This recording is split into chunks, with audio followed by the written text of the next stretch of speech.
지난 3주간 성교 컨퍼런스를 하면서 제게는 이런 간절한 소망이 있었습니다. 이쪽도 문 좀 다 열어주실래요? 저 위쪽 창문까지, 바깥 창문까지 좀 다 열어주셔요.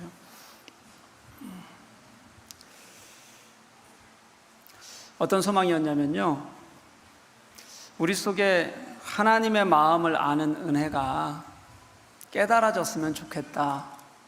성교 컨퍼런스를 하는 동안. 그리고 그 마음이 내 속에 머물지 않고, 마음에만 머물지 않고 삶으로 드러나는 사랑의 역사가 있었으면 좋겠다. 그런 간절한 소망이 제게 있었습니다. 어떠세요, 여러분? 하나님은 제 간절한 소망을 이루어 주셨을까요? 어떻게 생각하세요? 이렇게 자신들이 없으세요. 아멘. 네, 아멘. 네, 너무 감사하게도 하나님이 우리 교회와 함께 하시는 것을 보게 하셨습니다. 여러 가지 행사가 있었는데요, 모든 교우들이 참여하는 곳에서 최선을 다했습니다. 이쯤 되면 안 다한 사람들은, 안 참석한 사람들은 뜨끔해야 되는 겁니다. 제게는 모든 시간이 은혜가 되었습니다. 양로원 야외음악회, 이거는 여러분들이 오실 필요는 없었어요. 근데 연주하시던 분들, 그 뜨거운 햇살 아래에서 할머니 할아버지들을 위해서 노래하고 연주하는 모습이 얼마나 아름답든지요. 너무 좋았습니다. 선교사님을 위해서 기도하던 수요 선교 보고 시간에 교회가 같이 진심으로 기도하면 이런 은혜가 있구나, 얼마나 감동이 되었는지 모릅니다. IT 행사로 함께 걸었습니다. 아무것도 없이 그냥 걷는 게 다였습니다. 36도에 같이 걸었는데 정말 즐겁게들 참여하셨습니다. 의미를 알고 모이는 거니까 그냥 걷는 것만으로도 교우들의 마음이 좋아 보였습니다. 와서 그러신 분들은 그러셨던 거죠? 네. IT 헌금이 넘치도록 지금까지 우리 교회에서 선교를 하던 무엇을 돕자고 하던 가장 많이 동참들 해 주셨습니다. 여러분의 그 헌금이 IT의 지금 비를 맞고 있는, 여전히 비를 피할 곳이 없는 IT의 어려움에 있는 사람들에게 내일을 살아갈 희망을 주게 될 것이라고 생각합니다. 정말 여러분 잘 하셨습니다. 이쯤 되면 박수 한번 하시고요. 네.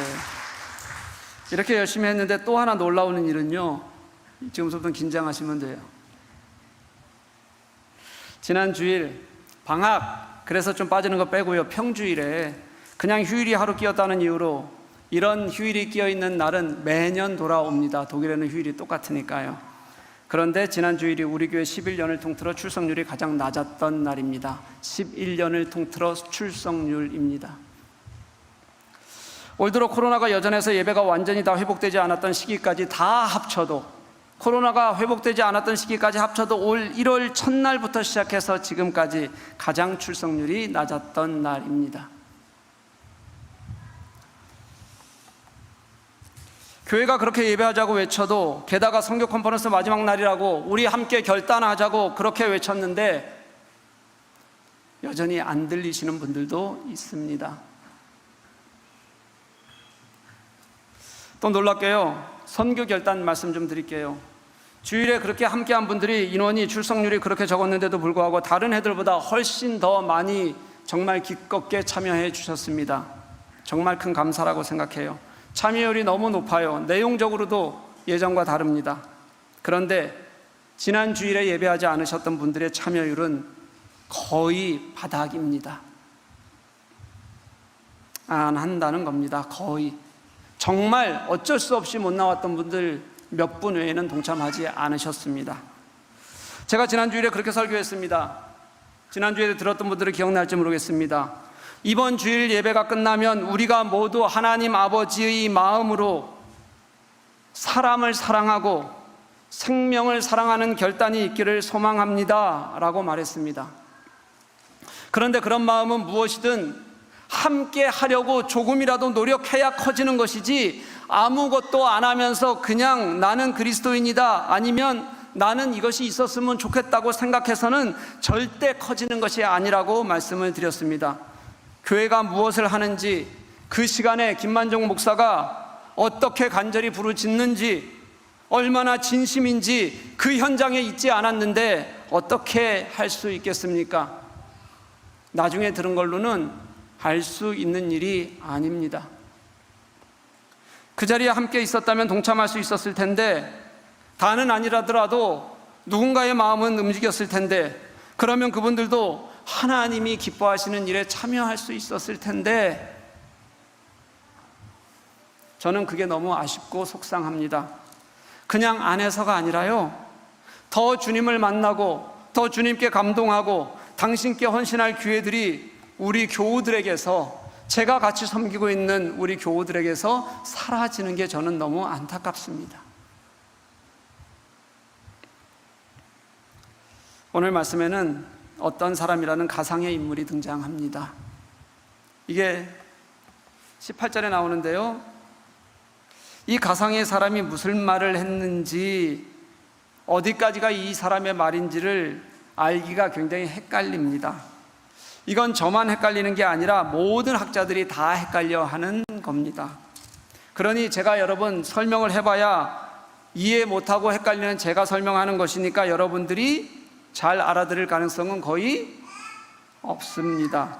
제가 헷갈리면서 설명을 하는데 여러분들이 그걸 어떻게 찰떡같이 알아들을 수 있겠습니까? 거의 불가능할 거라고 생각합니다.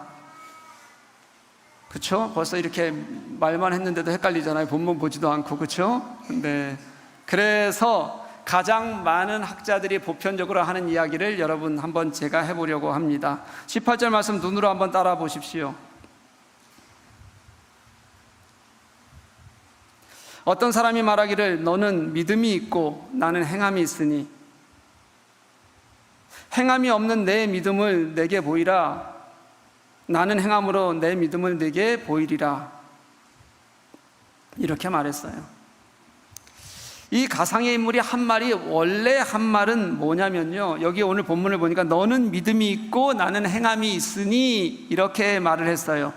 가장 많은 학자들이 여기까지가 가상의 인물이 한 말이라고 생각해요. 너는 믿음이 있고 나는 행함이 있으니. 그런데 이것도 가상의 인물이 했던 실제 표현이 아니에요. 실제 표현은 뭐냐면 나는 믿음이 있고 너는 행함이 있으니, 이 표현이에요. 그러니까 거꾸로 써놓은 거죠. 왜 이렇게 거꾸로 써놨냐면 이 말을 지금 누가 대신 전하고 있는 거예요? 야고보가 저자의 시각에서 다시 말하고 있으니까 여기서 야고보가 나가 되는 거예요. 그리고 가상의 인물이 누가 되는 거죠? 너가 되는 겁니다. 이해가 돼요, 여러분? 훌륭하신데요? 이게 이해가 되면 훌륭한 거예요. 어쨌든 다 무시하고 그냥 가상의 인물이 한 말이 이거라고 생각하시면 돼요. 다음 한번 보여주십시오. 나는 믿음이 있고 너는 행함이 있으니, 이렇게 여기까지만 가상의 인물이 딱 말을 한 거예요. 예를 들면 여러분 이런 겁니다.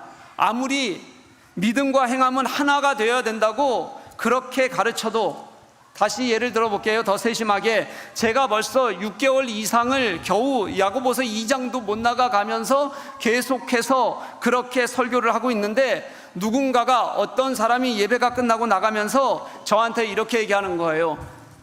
나는 그냥 믿음만으로 충분해요. 그러고 나갔어요. 그럼 여러분 제가 마음이 어떻겠어요? 어떻겠어요 여러분? 6개월 동안 이렇게 얘기하고 있는데 그렇게 얘기하고 나가면? 예? 잘 크게 뭐라고요? 힘 빠진다고요? 네, 이 바람, 선풍기 소리 때문에 잘 안 들려요. 힘 빠진다. 네.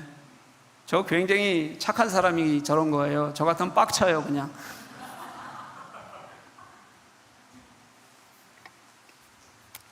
그 마음을 가지고, 빡친 마음을 가지고 야고보가, 이건 진짜 제 생각엔 그랬던 것 같아요. 이렇게 말을 끊었어요. 그러면서 가상의 인물에게 단도직입적으로 그렇게 말하는 겁니다. 그럼 행함이 없는 내 믿음이 어떤 것인지 내게 한번 보여라. 나는 행함으로 내 믿음을 너에게 보이겠다. 그렇게 말하는 거예요. 아무리 수없이 그렇게 설명해도 깨닫지 못하는 사람에게, 그러면서도 자기 주장을 끝까지 하려는 사람에게, 그럼 이제 우리 말로 하지 말고 서로가 증명하자, 이제는 좀, 그렇게 말한다는 거예요. 말은 누구라도 할 수 있으니 말 대신 증명해봐라. 야고보는 그렇게 해서라도 믿음과 행위를 분리시키지 말라고 가르치고 싶은 겁니다. 지금 교회가 정말 어려울 때예요. 그때가요, 신자들이 고통받고 있을 때예요. 어려운 사람들은 예수 믿는다는 거 하나만으로도 죽을 수밖에 없는, 굶어 죽을 수밖에 없는 그런 어려움에 빠져 있기도 해요. 이 상황에서 마저 말로만 자기의 유익을 다 찾고 아무것도 행함이 없으면서 말로만 믿음이 있도록 말하는 그 믿음이 진짜 믿음 맞느냐? 나는 많이 가지고 있어도 하나도, 모든 수없이 많은 이유를 대면서 나누지 않으면서 위하는 척하고 사랑하는 척하고 말로만 사랑한다고 하지 말라는 거예요. 이게 여러분 어떻게 빡쳐서 하는 말이 아니겠어요? 저는 여기서 저자 야고보가 말하고 싶은 믿음이 무엇인가라는 것에 대해서 다시 한번 살펴보고 싶습니다. 야고보가 처음 1장 2절에서 3절 말씀에서 믿음이라는 단어를 사용할 때는 시련이라는 단어와 함께 사용을 했어요. 믿음 때문에 당하는 시련, 이것은 결국 신자를 연단시켜서 더 단단한 그리스도인이 되게 한다는 거였어요. 다시 말하면 여기서 믿음은 주님이 내 속에 있어야 하는 참된 믿음을 말하는 겁니다. 주님이 내 속에 있어야 하는 거예요. 그렇게 믿음의 시련이 나를 연단할 수 있는 이유를 1장 6절 말씀에서는 하나님에 대한 절대 신뢰 때문이라고 말합니다. 하나님께 무엇을 구하든 믿음 안에서 구하라. 절대 신뢰가 있을 때 하나님께서는 이루시리라고 그렇게 우리들에게 말씀하시는 거예요. 믿음은 하나님에 대한 우리의, 하나님을 진짜 하나님으로 고백하는 우리의 마음입니다. 신뢰입니다. 그 믿음으로 구할 때 세상의 풍파에 흔들리지 않는다는 겁니다. 반대로 세상 풍파에 흔들린다는 것은 하나님에 대한 신뢰가 없다는 뜻입니다. 그리고 이 믿음은 너무도 당연하게도 사람 간의 관계로 발전해야 합니다. 2장 2절 말씀은 이렇게 말합니다. 주 예수 그리스도에 대한 믿음을 너희가 가졌으니 사람을 차별하여 대하지 말라. 왜냐하면 하나님이 세상에서 가난한 자를 택하셔서 믿음으로 부욕해 하셨기 때문이다. 그렇게 우리들에게 가르쳐 주셨습니다. 이제 클라이맥스로 가면 2장 14절 말씀입니다. 이렇게 말해요. 만일 사람이 믿음이 있노라 하고 행함이 없으면 무슨 유익이 있으리요? 그 믿음이 능히 자기를 구원하겠느냐? 그 믿음이 능히 자기를 구원하겠느냐? 야고보는 믿음, 이 피스티스를 결코 언어 유희나 사변적으로 보지 않습니다. 믿음은 역동성이 있어야 하고 실천적이어야 한다고 그렇게 얘기합니다. 그래서 우리가 지금 읽어나가는 이 말씀, 그리고 뒤로 넘어가면 2장에는 이 믿음이라는 단어를 구원하다, 더불어 역사하다, 완성하다, 의로 선언하다, 이런 동사와 함께 같이 늘 사용을 해요. 믿음은 그냥 믿어라 라는 것이 아니라 어디선가 정말 사람을 살려내고 역사하고 완성되어져 가면서 누군가를 정말 하나님께로 들여 놓을 수 있을 때, 그때 그것을 믿음이라고 얘기하는 것이지 주관적이고 내면적인 것이라고 설명하지 않는다는 거예요. 야고보는요, 실제 삶에서 객관적으로 증명될 수 있는 것, 그래야 네가 믿음이 있다는 것을 우리가 알 수 있겠니? 있지 않겠니? 라고 야고보는 우리들에게 그렇게 말하고 있습니다. 어디에서 증명할 수 있을까요? 늘 제가 말씀드리지만 내가 좋아하는 사람들과 나누는 것은 믿음의 영역이 아닙니다. 내가 좋아서 즐거워서 하는 일입니다. 좋은 사람들 만나고 싶은 건 하지 말라 그래도 해요. 새벽에 일어나서 새벽기도는 안 나와도 새벽에 밥 먹자는 거는 나가서 먹습니다. 좋아하는 사람과는요. 그거는 믿음의 영역 아니에요. 어디에서 증명할 수 있냐면 가난한 사람입니다. 어려운 사람입니다. 누군가 지금 이 시간에도 고통받는 사람이고 그런 마음을 가진 이입니다. 그들이 증명의 대상이에요. 그런 이들 앞에서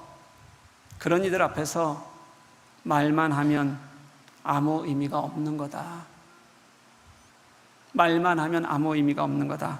그건 죽은 거다. 앞에서 사람이 죽어가는데 말만 해놓고 나는 믿음이 있어. 그러지 말라는 겁니다. 어떤 사람은 제게 이렇게 말합니다. 지금 우리가 믿음이 없는 것 같죠, 목사님? 그렇지만 위기의 상황이 오면 예수 그리스도를 택할 겁니다. 그런 사람에게 야고보가 이렇게 말하는 겁니다. 믿음은 역사입니다.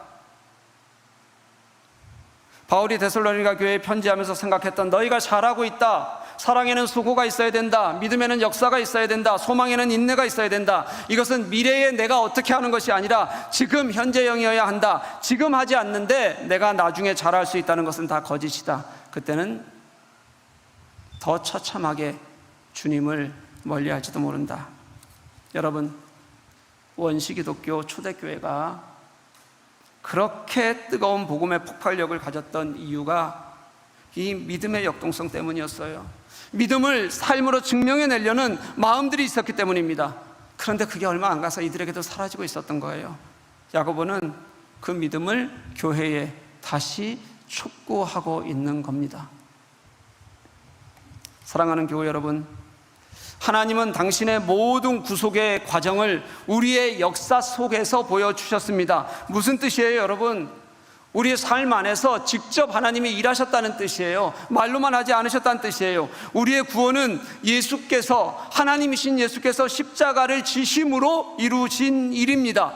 그리고 바울은 이 십자가를 뭐라고 표현했냐면 하나님께서 우리에 대한 자기의 사랑을 확증하셨느니라, 그렇게 말씀하셨습니다. 믿음은 입으로가 아니라, 입으로만 사랑과 평화를 말하는 것이 아니라 사랑으로 섬겨야 한다는 것을 우리에게 말해줍니다. 믿음은 수고와 땀을 흘려야 한다는 것입니다. 하나님 앞에 나의 소중한 것도 내어놓을 수 있어야 그게 진짜 참 믿음이라고 야고보는 우리들에게 계속해서 가르쳐주고 있습니다.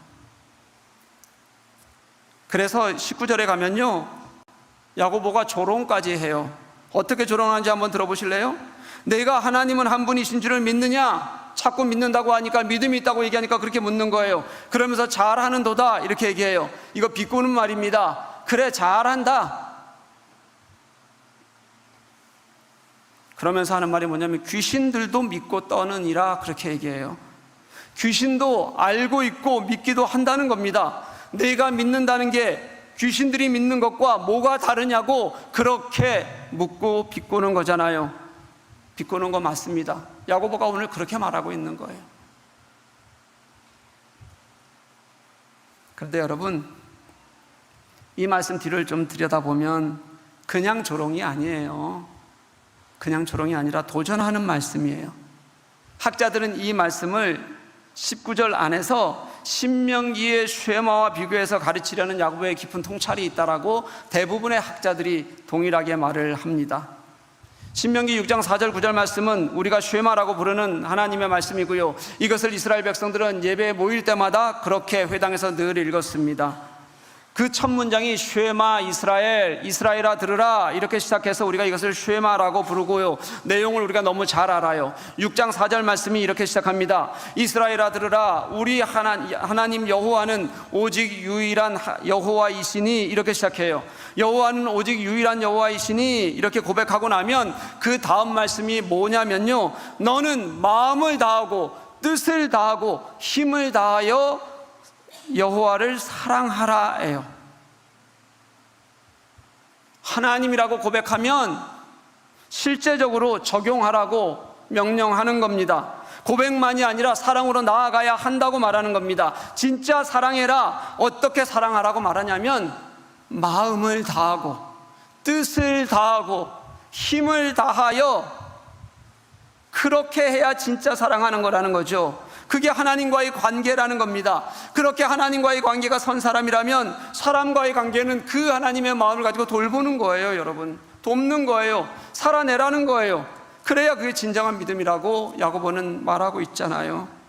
누가 말로만 나는 하나님을 사랑한다, 나는 믿음이 있다, 그렇게 가르쳤어요. 성경에는 그렇게 가르친 게 없어요.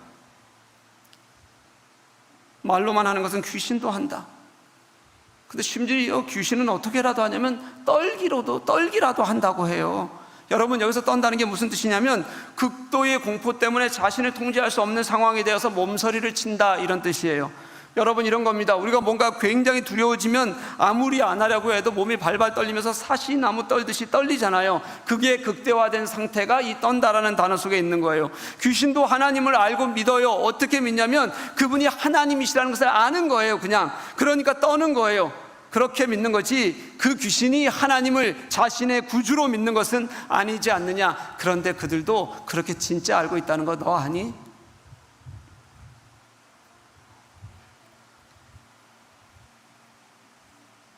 그러니 진짜 믿는 것은, 진짜 사랑하는 것은 마음을 다하고 뜻을 다하고 힘을 다하여 사랑해야 하는 것이다.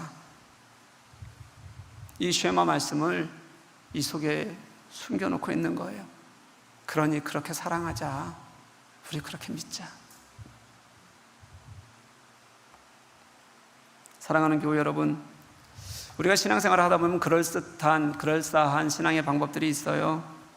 어딘가 말씀을 듣는데 그게 잘 만들어진 종교 강의 같은 것들처럼 들릴 수 있어요. 그런 강의들이 있어요. 설교도 그냥 듣기만 해도 뭔가 얻은 것처럼, 오늘 참 되게 새로운 거 배웠어, 좋아, 그냥 새로운 거 배운 게 나가면서 은혜가 됐어. 표현도 그렇게 해요.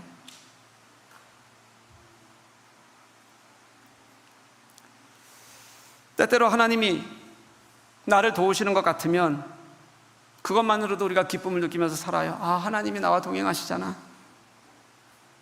여러분, 참된 경건은 아닙니다. 야고보의 말씀에 의하면 아니에요. 이건 다 나를 위한 거잖아요. 나의 유익과 나의 욕심이 채워지는 것일 수도 있잖아요. 누가 나의 유익과 욕심이 채워지는데 그게 커지고 내 마음에 좋으면 그게 참된 경건이고 믿음이라고 가르쳤어요. 저는 성경에서 그런 가르침을 본 적이 없어요. 경건이 자신을 위한 감정과 내용에만 머물러 있다면 참된 경건은, 거짓 경건이 그런 것이라면 참된 경건은 역사하는 경건이에요.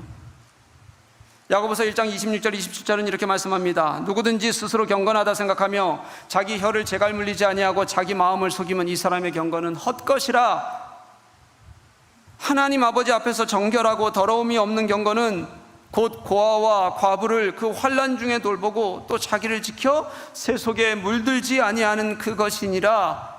이렇게 말씀하세요. 진짜 참된 경건, 깨끗한 경건은 고아와 과부를 그 환난 중에 돌보고 자기를 지켜 깨끗하게 하는 거다. 세상에 물들지 않게 하는 거다. 우리는 이미 다 압니다. 성경은 단지 우리에게 지식을 위한 것이 아니라 하나님이 자신이 역사하시는 것을 자기 계시로 보여주신 말씀입니다. 성경 속에 하나님은 당신이 할 수 있는 모든 것을 하셨습니다. 제가 늘 말씀드렸습니다. 예수님께서 12제자를 택하사 3년이나 살며 그들을 훈련시키신 이유는 그들에게 지식을 더 많이 알려주시기 위함이 아니라 삶으로 살아내는 방법을 알려주시기 위하셨기 때문입니다. 그 삶의 공동체가 결국 나중에는 복음 공동체의 중심이 되었고 하나님의 가르침을 살아내는 교회가 되었습니다. 그 교회가 그 가르침을 잊고서 어떻게 하나님의 교회 공동체라고 우리가 말할 수 있겠습니까? 지난 3주간의 선교 컨퍼런스는 내용적으로는 그렇게 특별하지 않았습니다. 우리가 했던 것들에서 별로 새로운 것이 있지도 않았습니다. 그런데도 불구하고 제게 너무 소중한 시간이 된 것은 올해 참여하는 우리 교우들의 마음이 예수 공동체 안에서 우리가 함께 그래 응답하자 가자 하는 그 마음을, 사람들을 만났기 때문입니다. 사사온 것에 함께하는 얼굴들에서 예수 공동체의 마음과 즐거움을 함께 볼 수 있었기 때문에, 그래서 제게는 특별한 은혜가 되었습니다. 저는 그게 교회 공동체라고 믿습니다. 아이유 아세요? 아이유? 가수. 처음 기부를 시작한 게 자기가 가수가 되고 첫 번째 팬미팅 때부터 기부를 시작해서 현재까지 기부 액수가 40억이 찼답니다. 올해 자신의 생일에 2억 원을 기부를 5월 달에 했어요. 그렇게 기부하게 된 게 엄마의 말 때문이랍니다. 돈을 많이 벌었을 때가 아니라 어려서부터 그렇게 엄마에게 배웠답니다. 이렇게요. 남을 도울 일이 있으면 늘 돕자. 어릴 때는 자기가 갖고 싶은 것, 그건 내 거는 내가 갖고 싶은 마음도 있었지만 엄마를 통해서 어려서부터 기부하는 자세를 배웠다고 합니다. 그러면서 하는 말이 이래요. 엄마처럼 행동하려고 해요. 저는 그 말을 듣는데 이게 성경 말씀처럼 들렸어요. 예수 그리스도를 믿으면, 예수님을 사랑하면 예수님처럼 살려고 해야 돼요. 예수님의 가르침대로 살려고 해야 해요. 그래야 사랑하는 거고 믿는 겁니다. 아니면 내가 지금까지 너무 잘못 배워서, 지금까지 그냥 왜곡된 신앙이 무엇인지 제대로 알지 못하고 배워서 잘못 알고 있는 것이라고 생각하셔도 돼요. 너희의 믿음을 보여라. 이렇게 우리에게 도전하는 야고보의 마음에는 이제 우리 제발 그렇게 좀 살자는 권면이 있어요. 마음과 뜻과 힘을 합쳐야, 그래서 최선을 다하는 것이 그리스도인의 마음이어야 한다는 그 본을 예수께서 십자가 위에서 우리들에게 이미 보이시고 가르쳐 주셨습니다. 사랑하는 교회 여러분, 지금 우리의 믿음은 어디에 있습니까? 혹시 믿음이 마음에 있는 것이라고 배우셨습니까? 혹시 믿음이 평생 나의 구원만을 위해서 사는 것도 괜찮다고 배우셨습니까? 잘못 배우셨습니다. 아무리 유명하고 훌륭한 목사가 설명했더라도 잘못 배우셨습니다. 이제 제대로 듣고 잘 배우고 느끼고 깨달아 살아가셨으면 좋겠습니다. 기준은 어떤 목사의 설교가 아니라 예수 그리스도입니다. 믿으십니까? 예수님이 내게 어떻게 하셨는지, 그 예수께서 우리에게 무엇을 원하시는지, 그래서 나는 그 예수님을 따라 어떻게 살아야 하는지, 그것이 우리 믿음의 근거가 되고 증거가 되는 저와 여러분 될 수 있기를 주님의 이름으로 간절히 축복합니다.